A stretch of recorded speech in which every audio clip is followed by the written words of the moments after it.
Ladies and gentlemen, welcome to the inaugural tour of the new Central Library. The start of the 20th century, and Seattle plants a new Central Library at 4th and Madison. By the start of the 21st century, the corner is a post-Y2K wonder. The highest tech library in the world, head librarian Deborah Jacobs when it opened in 2004. There were very few people that applauded the design when they saw it. Including library board members skeptical of giving the go-ahead to Dutch architect Rem Koolhaas's big box ideas. When you walk into that lobby, is anybody going to say wow? I hope so. I hope they say wow the first time they see the building down the street. It wowed. You know, who ever would have guessed that our beloved Mariners would be in town for a homestand and the hottest ticket would be the public library? I want to be able to walk in that front door and say, "Wow, we got it!" And I think we do have it. Yeah, it's beautiful. I feel speechless. Just like taking it in. Wow. What's behind the wow? I suspect you've heard that it looks, they stacked up a bunch of books and then and then moved them, and that was the design. I have heard that as well. I don't believe that to be true.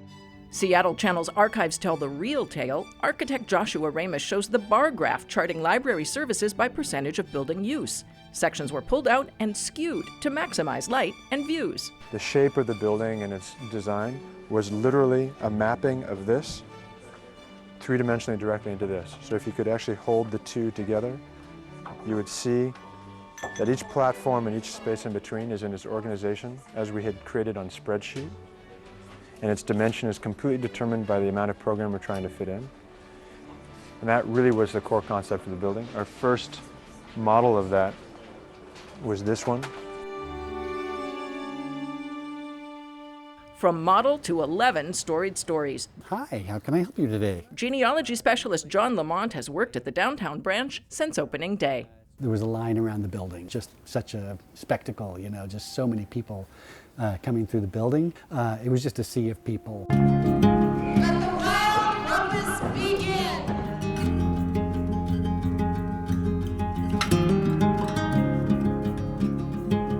One thing that didn't wow, a wearable communication device. It was this new cool technology piece, and you'd push a little button to log in, and you'd push a little button to call your colleagues, and it didn't work that great.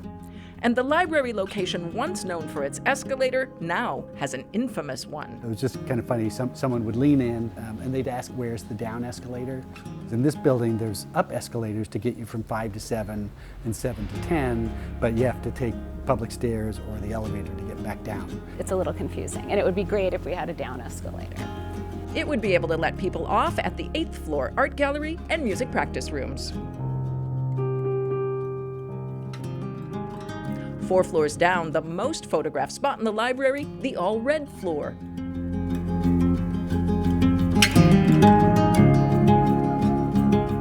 On the ground floor, a children's reading room and an auditorium, public spaces, offices, and the books, all encased in glass.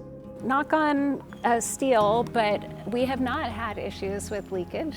Not even when the 10,000 windows are washed. This is my favorite building by far to work on, and there's a lot of similarities with mountain climbing. Exterior hooks and water spigots allow Jasper Bach and his crew to clean roughly 4 square blocks of glass, some of it angled inward. You're holding on with these ropes here, and you're just sitting in a harness. You gotta scrub these windows, but then below you, just 10 floors of empty space, really. Cars driving by below, and it's just exciting. Once a year, a Puget Sound window maintenance team spends 2 to 3 weeks scaling and descaling library windows. Sometimes you will find bird droppings on the underside of the building, and that is extremely bizarre to me. I don't know what's going on there.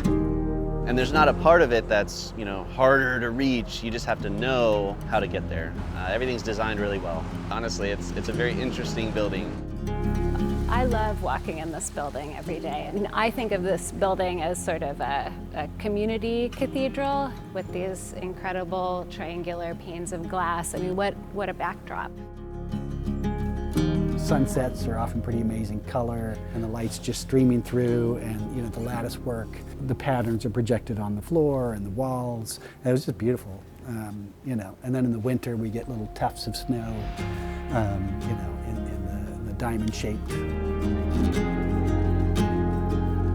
I think it still meets the needs of what community are using it for, to access information, to engage with each other, to engage with ideas. Whether I would call it high tech, I think it's where it needs to be. I feel like, you know, we've got the tools that we need. You know, it still feels new. I think people who come visit still feel like it's fresh and exciting.